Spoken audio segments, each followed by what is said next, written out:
Hey, what's going on, you guys? This is Madam, and I'm coming back to you once again. This time, we're going to go over to Shine My Crown, and this is in the celebrities column. And it's about the basketball wives and mother of Dwight Howard's son, charged with a third-degree felony. What? Shorty. New reports reveals basketball wife reality star Royce Reed was arrested in Florida. Police attempted to pull over the 42-year-old for a traffic violation, but she refused to stop even though they tailed behind her with flashing lights. Officers said the former basketball cheerleader made evasive maneuvers while trying to flee the scene. She was arrested and charged with attempting to elude an officer, a third-degree felony. The mother of one was detained and later released on a $2,500 bail. She faces 5 years in prison. Reed has faced legal battles in the past.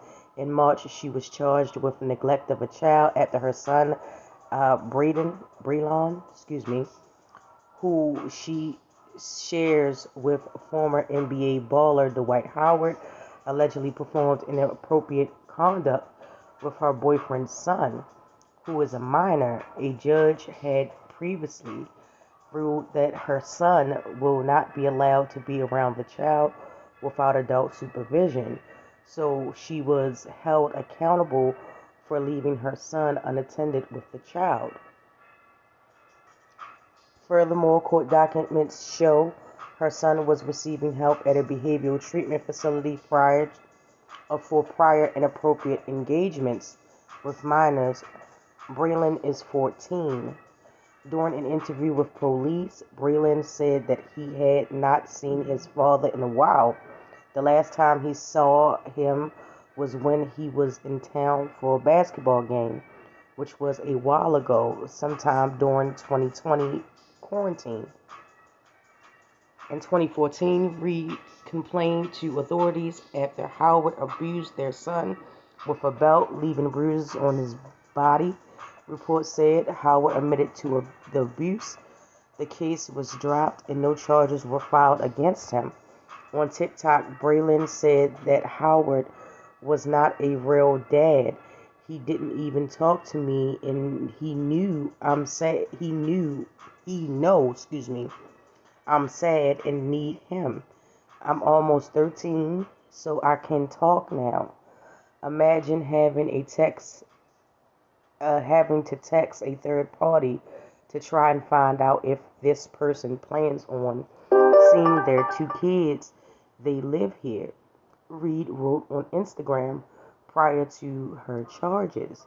I raised him with love, not through money, Reed wrote, adding that her son was devastated that his father did not take time to see him when he was in town.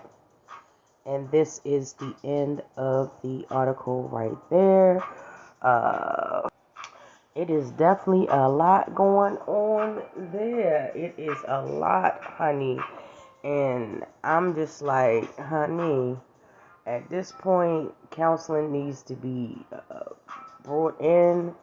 Why wouldn't you stop for the police? If it could be a number of reasons. It could be something as simple as just having a bad day, allegedly. You know, I don't know.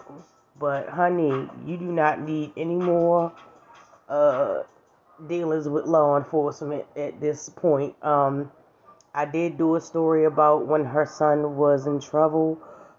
She turned herself in. I think this was about, earlier this year, I believe, or last year, she turned herself in. This is when the situation allegedly went down with her son, whatever the case was. So, she came out on Instagram and did a public statement, because the story was allegedly that she was arrested when she really turned herself in to authorities. She didn't try to evade them or anything like that. She literally turned herself in. But fast forward to now, and honey, you evading police, a minor traffic violation. Just pullovers. You know what I mean? People do some of the craziest things, you know. It's like that story that I did about the guy that was riding around on a bike and he had a can of gasoline in a book bag strapped to his back, and unfortunately he was tased, and he went up like a pine Christmas tree. But hey, again, people do the darndest things, you know. I'm not going to sit here and speculate why she didn't stop or what the case was or what her state of mind was. To each his own. However, if it was something that just could have been wrote off with a ticket or paid in a fine, I definitely would have stopped and talked to the cops. It could have been that she was in fear. It could be a number of things, okay?